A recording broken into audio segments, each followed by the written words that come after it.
ওকে, তো আজকে আমরা দেখব হচ্ছে লন রোলার টানা সহজ নাকি ঠেলা সহজ। হ্যাঁ, এই প্রশ্নটা কিন্তু এসে থাকে। আমি লাস্ট ক্লাসের ভিডিওতে লাস্টে বলছিলাম যে আমরা দেখব আজকে উপাংশের কনসেপ্ট ইউজ করে যে একটা লন রোলারকে টানা সহজ নাকি ঠেলা সহজ। সো আসলে লন রোলার জিনিসটা কি সেটাই আমরা আসলে অনেকে জানি না।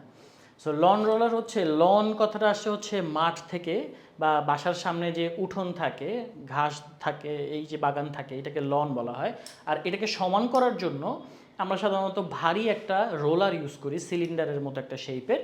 তো অনেকে তোমরা রাস্তাঘাট পিচ ঢালার পরে পিচ সমান করার জন্য একটা রোলার ইউজ করে, বা ক্রিকেট খেলা যারা দেখে থাকো, ক্রিকেট খেলার মধ্যে পিচটাকে সমান করার জন্য, একদম ইভেন করার জন্য একটা ভারী সিলিন্ডারকে ঘুরায় ঘুরায় ঠেলে ঠেলে বা টেনে টেনে নিয়ে যাওয়া হয়, যেটাকে বলা হচ্ছে লন রোলার। সো কেন লন রোলার দিয়ে এই প্রশ্নটা বললো, আসলে অ্যাকচুয়ালি কোনো জিনিসকে, যে কোনো জিনিসকে, সেটা তোমার ব্যাগের লাগেজ হোক বা কিছু হোক না কেন, সেটাকে টানা সহজ নাকি ঠেলা সহজ, এই জিনিসটা আনসার আমরা পাবো হচ্ছে উপাংশের কনসেপ্ট থেকে। ঠিক আছে, সো লন রোলার দিয়ে কেন বলা হলো, কারণ লন রোলার জিনিসটা আসলে অনেক ভারী। সো এটাকে আসলে টানতে বা ঠেলতে অনেক বেশি শক্তি লাগে। তো তুমি যদি ঠেলতে যাও তোমার কষ্ট অনেক বেশি হবে, টানলে কষ্টটা কম হবে। সেটার ব্যাখ্যাটা আমরা সায়েন্স থেকে পাবো, বা ভেক্টরের কনসেপ্ট থেকে বা উপাংশের কনসেপ্ট থেকে পাবো। চলেন আমরা একটু আসলে দেখি যে লন রোলার জিনিসটা কেমন। ধরেন এটা আমাদের সেই লন বা মাঠ, যে মাঠের উপরে আমরা একটা রোলার ইউজ করব, যে রোলারটা হচ্ছে আমাদের একটা হ্যান্ডেল থাকে, হাতল থাকে। জিনিসটা দেখতে কেমন আসলে, জিনিসটা আসলে এরকম একটা সিলিন্ডারের মতো একটা জিনিস, সিলিন্ডারের মতো একটা জিনিস, সেটার এই পাশে একটা হ্যান্ডেল লাগানো থাকে এবং এই পাশে একটা বার থাকে, লোহার বার থাকে, যেটা ধরে হচ্ছে এই জিনিসটাকে এরকম করে ঠেলে নিয়ে যাওয়া হয় বা টেনে নিয়ে আসা হয়। সো এটা হচ্ছে মাঠটাকে সমান করে। ঠিক আছে, রোলার রোল করতে করতে এটা সামনে যায়। তো আমরা এটার একটা সাইড ভিউ দেখতেছি, যে কোনো একটা সাইড থেকে এটাকে দেখার চেষ্টা করতেছি, একটা সাইড থেকে দেখলে জিনিসটা আসলে কীরকম হবে। সো এটা হচ্ছে সেই হ্যান্ডেলটা। সো এই হ্যান্ডেলে আমরা দুই রকম জিনিস অ্যাপ্লাই করে দেখবো, একবার ঠেলে দেখবো, একবার টেনে দেখবো, যে আসলে এখানে কোনটা আমাদের জন্য ইজিয়ার হবে। ঠিক আছে, এইটা হচ্ছে আমাদের, এটা হচ্ছে ঠেলার কেস দেখবো, এটাতে আমরা দেখবো হচ্ছে টানার কেস। ঠিক আছে, এটা হচ্ছে ঠেলা, ঠেলা মানে হচ্ছে পুশ করা, আর টানা হচ্ছে পুল করা, টানা হচ্ছে পুল করা। সো কোনো একটা জিনিসকে পুশ করা ইজিয়ার নাকি পুল করা ইজিয়ার, সেটা আমরা দেখবো। সো লন রোলারকে আমরা এবার সাইড থেকে দেখতেছি। সো এইখানে হচ্ছে ফিগারটাতে যদি আমি একটু যাই, সেটা হচ্ছে দুই কেসে আমরা একটা কাজ করব। দুইটার ক্ষেত্রেই আমরা হরিজন্টালের সাথে যে অ্যাঙ্গেলটা আছে না, এই যে অ্যাঙ্গেলটা, হরিজন্টালের সাথে যে অ্যাঙ্গেলটা আছে, সেই অ্যাঙ্গেলটা দুইটার ক্ষেত্রে সেম রাখবো। এখানে যদি আমরা থেটা অ্যাঙ্গেল রাখি, ভাইয়া আমি এখানেও থেটা অ্যাঙ্গেল নেব, সেম অ্যাঙ্গেল নিয়ে দেখবো। কারণ দুইটার ক্ষেত্রে ডিফারেন্ট অ্যাঙ্গেল। ভাইয়া আপনি একটা অ্যাঙ্গেলে ঠেললেন আর একটা অ্যাঙ্গেলে টানলেন, তাহলে আপনার তো অ্যাঙ্গেল চেঞ্জ হয়ে গেছে। আমরা সেম অ্যাঙ্গেল রাখবো, কোনটাতে ইজিয়ার হয় আমরা সেটা দেখবো। দেখেন যখন আমরা পুশ করব, ঠেলা দিব, ঠেলা দেওয়ার ক্ষেত্রে আমরা হচ্ছে একটু ডিফারেন্ট কালার নিয়ে দেখি, এইভাবে আমরা পুশ করব।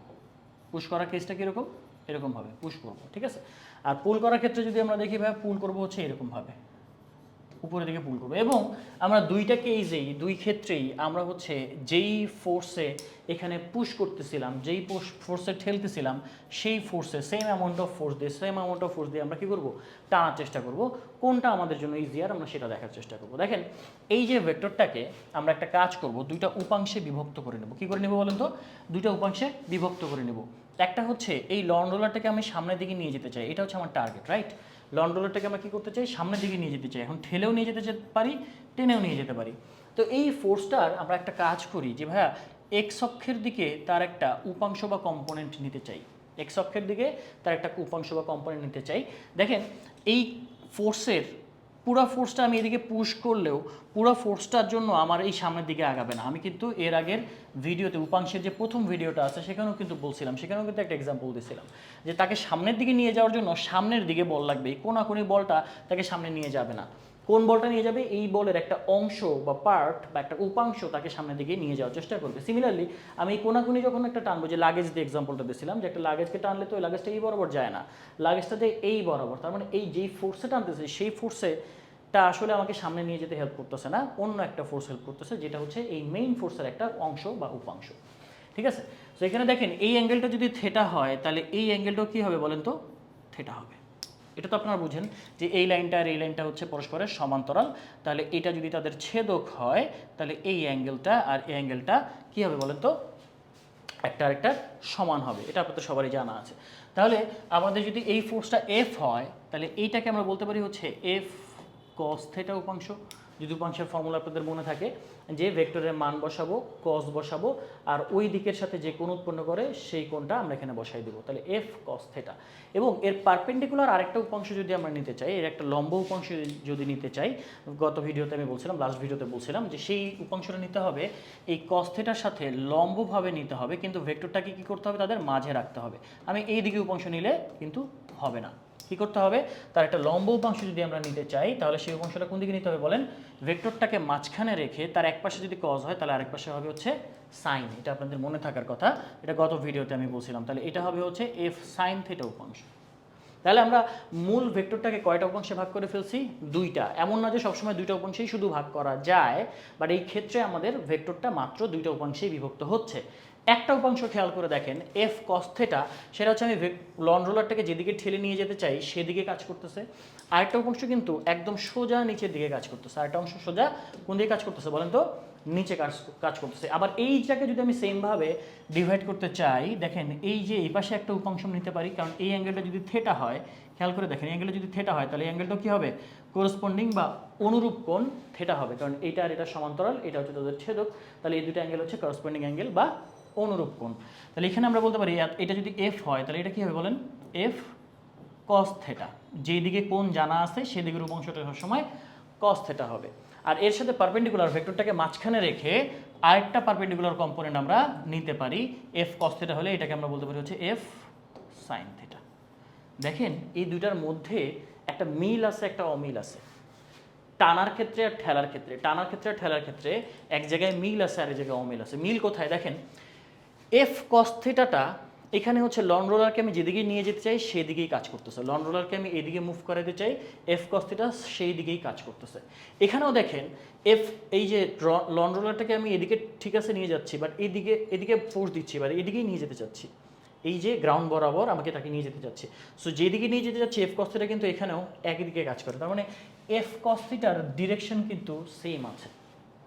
কিন্তু এফ সাইন থিটা এখানে নিচে কাজ করে, আর এখানে এফ সাইন থিটা কোন দিকে কাজ করে, উপরের দিকে কাজ করে। তার মানে টানা আর ঠেলার মধ্যে এফ কস থিটা সেম থাকলেও এফ সাইন থিটা কি হচ্ছে বলেন তো, উল্টা দিকে কাজ করতেছে। ঠেলার ক্ষেত্রে নিচের দিকে, টানার ক্ষেত্রে উপরের দিকে। এতে আমার লাভ আছে আবার লস আছে। কোথায় লস আছে, এখানে দেখেন যে এই যে লন রোলারটা, এটা তো একটা ভারী বস্তু, অনেক ভারী একটা বস্তু, তাই না? তো তার ভার কিন্তু সোজা, ওজন বা ভার কোন দিকে কাজ করে, নিচের দিকে কাজ করে। এমজি সোজা নিচের দিকে কাজ করতেছে। তার অ্যাকচুয়ালি যে ওজনটা, তাকে ঠেলা হোক আর টানা হোক, যাই হোক না কেন, তার ওজন সবসময় কিন্তু একই রকম, সবসময় কোন দিকে কাজ করতেছে, এমজি নিচের দিকে কাজ করতেছে। এই কেসটাতে এফ কস থিটা তাকে সামনে নিয়ে যায়, এই কেসটাতে টানার ক্ষেত্রেও এফ কস থিটা তাকে সামনে নিয়ে যায়। তাহলে দুই জায়গায় মিল যে জায়গায় আছে সেটাকে আমরা তাকাবো না, যে জায়গায় অমিল আছে সেই জায়গাটাই আমার আসলে ডিফারেন্স ক্রিয়েট করে দিচ্ছে যে টানা সহজ নাকি ঠেলা সহজ। দেখেন এমজি সোজা নিচের দিকে কাজ করে, তার মানে ভারী বস্তুর ওজন নিচের দিকে কাজ করতেছে। আমাকে যদি তাকে সামনে নিয়ে যেতে হয় তাহলে এই ওজনটাকে কিন্তু আমার ওভারকাম করতে হয়, ওজনটাকে আমার কি করতে হয়, ওভারকাম করতে হয়, ঠিক আছে? সো আমি এখানে তাকে কতটুকু অ্যাক্সিলারেশন পাবো সেই জিনিসটা যদি আমরা হিসাব করতে চাই, তাহলে summation of F is equal to আমরা বলবো হচ্ছে এম এ, এক্স অক্ষ বরাবর যে বলগুলো আছে সেগুলোর সামেশন যদি আমরা নিই, তাহলে এটা আমরা নিউটন বলবিদ্যা গেলেও এই কনসেপ্টগুলি সামনে দেখতে পাবো যে এক্স অক্ষ বরাবর আমি তাকে এ অ্যাক্সিলারেশন দিতে চাচ্ছি, তার ম্যাস যদি বা ভর যদি এম হয় তাহলে summation of F x equal to আমরা এম এ বলবো। এক্স অক্ষ বরাবর কী কী ফোর্স আছে দেখেন, সামনের দিকের একটা ফোর্স আছে এই যে এফ কস থিটা, সামনের দিকের একটা ফোর্স আছে, সেটা কি সামনের দিকে নিয়ে যেতে চায়, সেটা হচ্ছে আমরা বলবো হচ্ছে এক্স অক্ষ বরাবর তাকে নিয়ে যেতে চাচ্ছে সামনের দিকে এফ কস থিটা। কিন্তু এই যে সারফেসে একটা ঘর্ষণ বল, ফ্রিকশন ফোর্স কোন দিকে কাজ করবে, ঘর্ষণ বল কোন দিকে কাজ করবে, ঘর্ষণ বল কাজ করবে হচ্ছে গতির বিপরীত দিকে। ঘর্ষণ বল কোন দিকে কাজ করবে, সবসময় গতির বিপরীত দিকে কাজ করবে। তাহলে আমরা বলতে পারি যে এক্স অক্ষ বরাবর কয়টা ফোর্স আছে, দুইটা ফোর্স আছে, একটা হচ্ছে এফ কস থিটা আর একটা হচ্ছে এফ কে। একটা সামনের দিকে নিয়ে যেতে চাচ্ছে আর একটা সামনের দিকে যাওয়াকে বাধাগ্রস্ত করতেছে। তাহলে আমরা বলতে পারি যে এখানে F cos theta minus F K, এই দুইটা বলের সামেশন মিলায় আমি পাবো হচ্ছে ত্বরণ এ, তাই না? তাহলে এই দুইটা বল একটা থেকে একটা বাদ দিলে আমরা বলবো যে আমরা বস্তুটা সামনের দিকে এ ত্বরণে নিয়ে যেতে পারবো। এখানে এফকে ঘর্ষণ বল জিনিসটা কি একটু খেয়াল করেন, এফকে ঘর্ষণ বল হচ্ছে তোমরা 9-10 থেকে পড়ে আসবা, 9-10 থেকে পড়ে থাকার কথা যে এই ঘর্ষণ বল মানে হচ্ছে মিউকে ঘর্ষণ গুণাঙ্ক, coefficient of friction into surface reaction R. তাহলে surface reaction R is equal to আমরা বললাম হচ্ছে এম এ। এইবার দেখেন এখানে মিউকে যে জিনিসটা, এটা হচ্ছে এই লন রোলারের সাথে এই সারফেসের ঘর্ষণ গুণাঙ্ক, সাথে গুণ আছে কি আর গুণ আছে, যেটাকে আমরা বলতেছি হচ্ছে সারফেস রিয়াকশন। তো সারফেস রিয়াকশন কীভাবে কাজ করে? সারফেস রিয়াকশন কাজ করে হচ্ছে সারফেসের সাথে পারপেন্ডিকুলার আপওয়ার্ড ডিরেকশনে। সারফেস রিয়াকশন কোন দিকে কাজ করে? সারফেসের সাথে পারপেন্ডিকুলার আপওয়ার্ড ডিরেকশনে। সো এই জায়গায় যদি আমি সামেশন অফ এফ এক্স করছি, সামেশন অফ এফ ওয়াই করতাম, সামেশন অফ এফ ওয়াই করতাম, এইটা হবে হচ্ছে 0। কেন 0 হবে? কারণ উপরে নিচে কোনো ওঠানামা হবে না, উপরে নিচে বস্তুটার কোনো এক্সিলারেশন হবে না। লন রোলার মাটি দিয়ে এক্স অক্ষ বরাবর সামনের দিকে আগাচ্ছে, তার উপরে নিচে কোনো এক্সিলারেশন নাই, কোনো মুভমেন্ট নাই, যার কারণে ওয়াই অ্যাক্সিসে তার উপরে যতগুলো ফোর্স কাজ করবে, যতগুলো বল কাজ করবে, সবগুলো বলের সামেশন বা লব্ধি কত হবে? 0 হওয়া উচিত। তাহলে আমরা এখানে summation of F Y equal to যদি 0 বলি, ওয়াই অক্ষ বরাবর কী কী ফোর্স আছে খেয়াল করে দেখেন। ওয়াই অক্ষ বরাবর একটা ফোর্স আছে হচ্ছে আর উপরের দিকে, এম জি নিচের দিকে, এবং এখানে ওয়াই অক্ষ বরাবর আরেকটা ফোর্স আছে, সেটা হচ্ছে এফ সাইন থিটা। তাহলে এই লন রোলারের উপরে টোটাল 3টা ফোর্স ওয়াই অক্ষে কাজ করতেছে। একটা হচ্ছে সোজা নিচের দিকে এম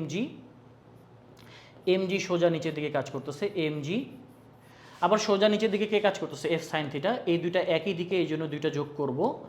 আর তার বিপরীত দিকে কাজ করতেছে হচ্ছে রিয়াকশন ফোর্স আর, এটা বিয়োগ করব। এটা ইজ ইকুয়াল টু 0।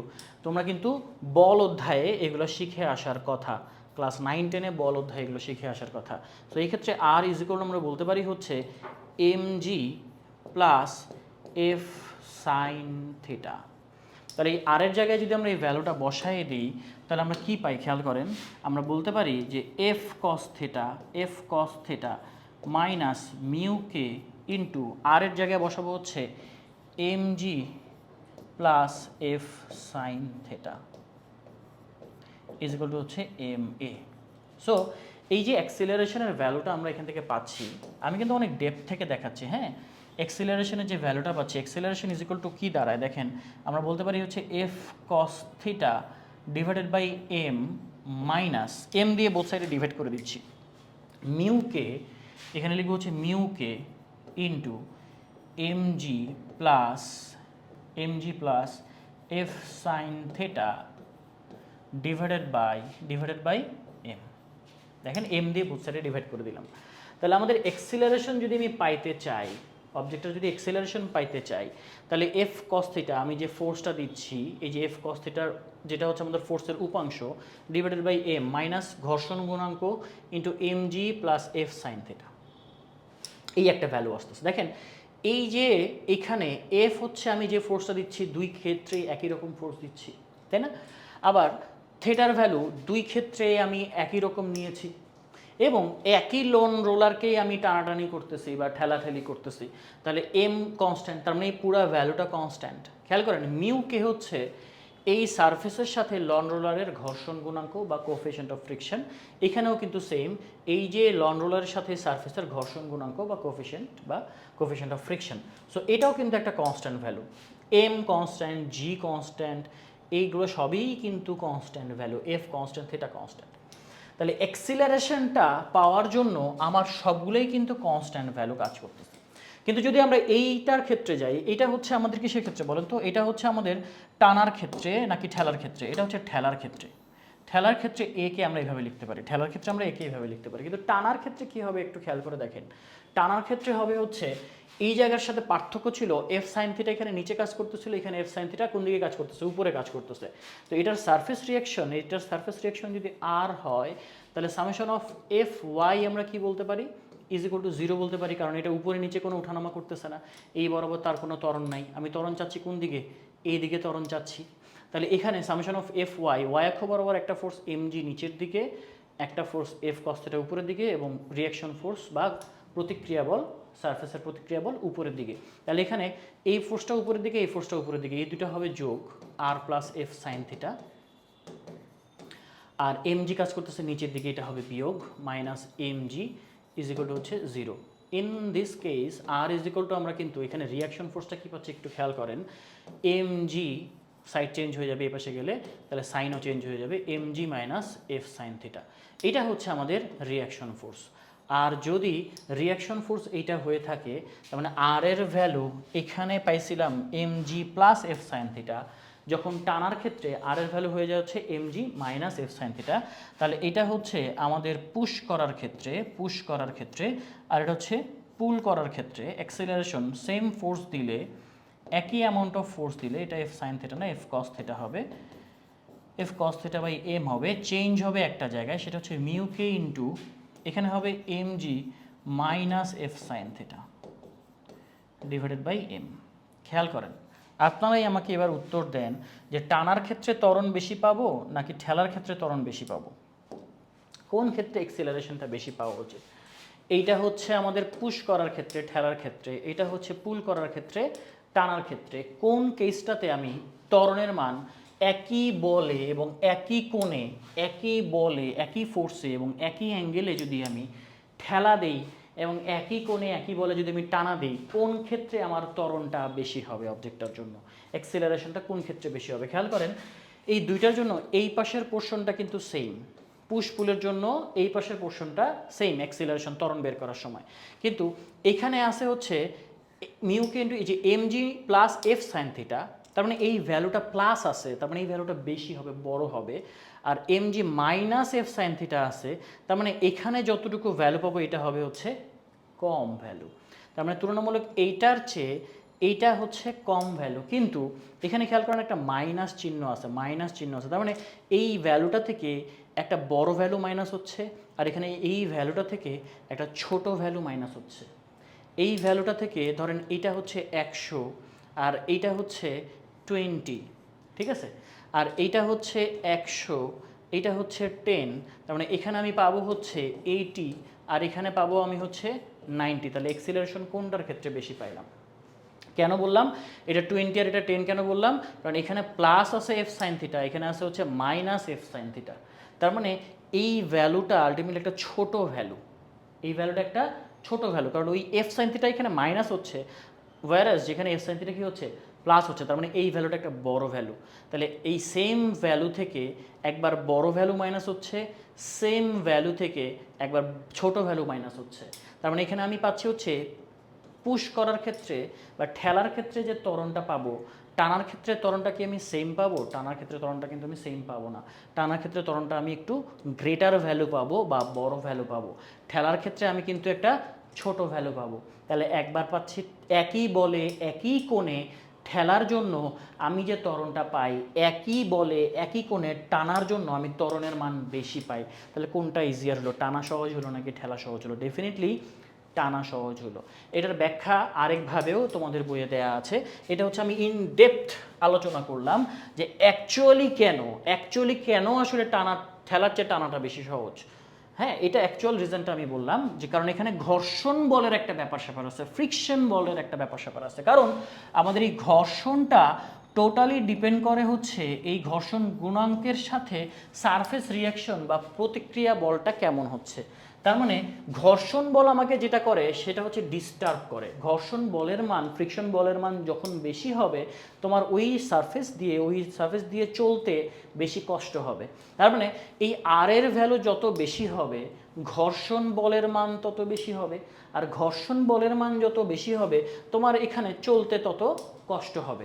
এখন দেখেন আর এর ভ্যালু, এখানে আমরা আর এর ভ্যালু যখন ঠেলার ক্ষেত্রে আর এর ভ্যালু পাইছি হচ্ছে mg plus F sine theta, আর এই ক্ষেত্রে আর এর ভ্যালু পাইছি হচ্ছে mg minus F sine theta, তাহলে সারফেস রিয়াকশন বা তলের প্রতিক্রিয়া বল যখন আমরা ঠেলা দিচ্ছি তখন বড় ভ্যালু পাচ্ছি কারণ প্লাস এফ সাইন থিটা আছে, আর যখন টানা দিচ্ছি তখন এই আর এর ভ্যালুই ছোট ভ্যালু পাওয়া যাচ্ছে কারণ এখানে মাইনাস এফ সাইন থিটা আছে, তাহলে এখানে ঠেলার ক্ষেত্রে প্রতিক্রিয়া বলটা বড় হওয়ার কারণে ঘর্ষণ বলটাও বড় হয়ে যাচ্ছে, আর এই ঘর্ষণ বলটা যখনই বড় হয়ে যাবে তখন আমার কষ্টও বেড়ে যাবে।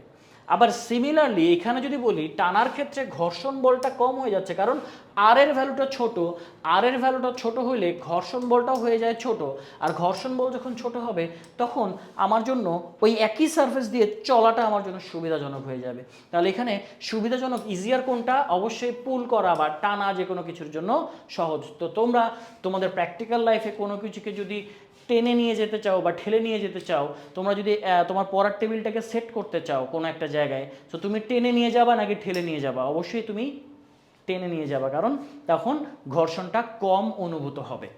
তলের সাথে যে তলের উপর দিয়ে তুমি টানবা সেখানে ঘর্ষণটা কম অনুভূত হবে। সো যে কোনো জিনিসকে তুমি ব্যাগের একটা লাগেজ নিয়ে যাচ্ছ, সেই লাগেজটাকে তুমি ঠেলে নিয়ে যাবে নাকি টেনে নিয়ে আসবা? অবশ্যই তুমি টেনে নিয়ে আসা তোমার জন্য ইজিয়ার। সো টেনে নিয়ে আসা ইজিয়ার কারণ তখন ঘর্ষণ বলটা কম অনুভূত হয়। আর বইয়ের ব্যাখ্যায় বা তোমাদের পরীক্ষার ব্যাখ্যায় তো তুমি এত কিছু বলবা না, এত কিছু লিখবে না, 2 মার্কসের জন্য তো তুমি এত কিছু দেখাবে না। হ্যাঁ, তো তুমি কি দেখাবে সেটা আমি তোমাদেরকে একটু দেখাই দিই। অবশ্যই ফিগারটা ড্র করে দেখাবে, যেটা তোমাদের জন্য বেনিফিশিয়াল হবে।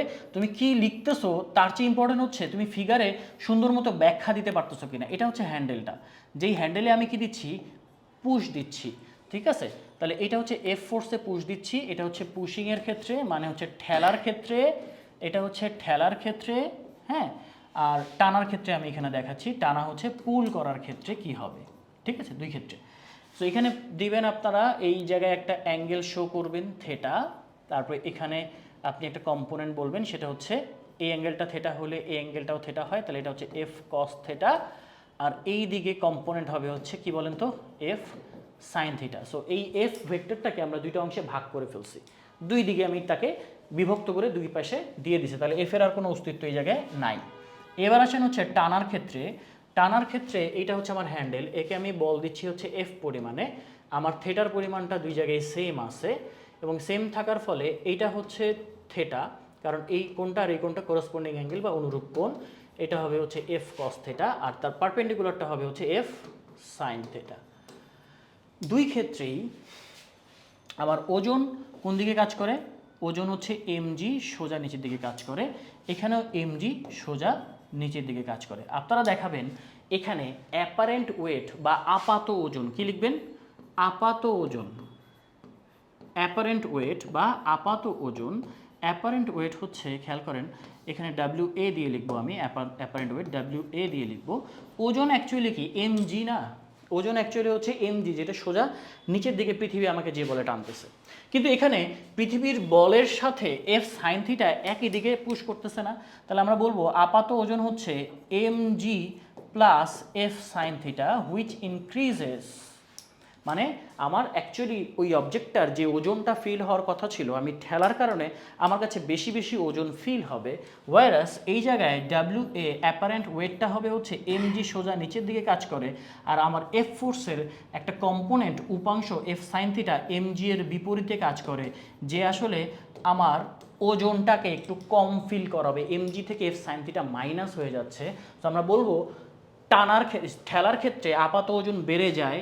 আপাত ওজন কী হয়ে যায় বলেন তো, বেড়ে যায়, কারণ আমাদের এই যে পৃথিবীর অভিকর্ষজ বল আর এফ সাইন থিটা একই দিকে কাজ করে। এই কথাটা নিজের ভাষায় বুঝাই লিখবেন। এবং যখন টানার ক্ষেত্রে আমরা এমজি থেকে, ওজন থেকে আমাদের এই যে বলটা এফ বলের একটা অংশ অপোজিটে বা বিপরীতে কাজ করার কারণে আপাত ওজন কম মনে হয়, বস্তুটা একটু হালকা বলে মনে হবে। সো নিজের মতো করে সাজায় একটু লিখবেন। বাট এই যে ফিগারটা, এই ফিগারটা, এই লাইনটা এবং এই লাইনটা আপনারা যদি দেখায় দেন এবং এরপরে নিজের মতো করে যদি 2-4টা লাইন লিখে দেন, তাহলে আপনি 2-এ 2 পেয়ে যাবেন। মনে রাখবেন প্রত্যেকটা মার্কস খুব খুব ইম্পর্টেন্ট। 1 মার্ক, 2 মার্ক, 3 মার্ক, এগুলো খুব ইম্পর্টেন্ট। ঠিক আছে, আপনি সিকিউ সলভ করতে গেলে আপনার থাকে হচ্ছে প্রথমে 1 মার্কসের একটা প্রশ্ন আনসার করতে হয়, 2 মার্কসের একটা প্রশ্ন আনসার করতে হয়, একটা 3 মার্কস, একটা 4 মার্কস, তাই না, ক খ গ ঘ। সো আমরা বেশিরভাগ ক্ষেত্রে ফোকাস করি যে ভাইয়া অঙ্ক কখন করাবেন, সি আর ডি কখন করাবেন, গ আর ঘ এর প্রশ্নের উত্তর কীভাবে আমরা আনসার করতে পারবো। কিন্তু তোমরা যেটাতে ফোকাস করো না সেটা হচ্ছে 1 আর 2। এটা কিন্তু তোমার 30% মার্কস ক্যারি করে। মনে রাখতে হবে যে জ্ঞানমূলক আর অনুধাবনমূলক সেগুলো তোমার টোটাল মার্কসের 30% মার্কস ক্যারি করে। সো তুমি এই 30% মিস করা যাবে না। এগুলো ধীরে ধীরে বুঝে বুঝে একবার আগে যেতে হবে। এগুলো একদম মুখস্থ করে রাখতে হবে, ব্যাপারটা এরকম না। একবার বুঝে রাখবা, পরীক্ষা হলে যাওয়ার আগে এটা যদি নোট করো, আমি এখন যেটা পড়াইলাম এটা যদি নোট করো, খাতার মধ্যে একবার দেখে নিবা, দেখে নিয়ে পরীক্ষা হলে সুন্দর আনসার করতে পারবা। ধীরে ধীরে ধীরে ধীরে একটু একটু করে তোমার অ্যাকাউন্টে জমাইতে হবে, সঞ্চয় করতে হবে, জ্ঞান সঞ্চয় করতে হবে। একটু একটু করে তুমি ডিপোজিট করে রাখো। এরপরে এটা যখন ম্যাচিউর হবে তখন তুমি দেখবা যে অনেক জ্ঞানের মালিক হয়ে গেছো তুমি। ঠিক আছে, যেভাবে মানুষ অর্থ সম্পদ সঞ্চয় করে তুমি জ্ঞান সঞ্চয় করার চেষ্টা করো। ঠিক আছে, ভালো থাকো, আল্লাহ হাফেজ, দেখা হবে নেক্সট ভিডিওতে।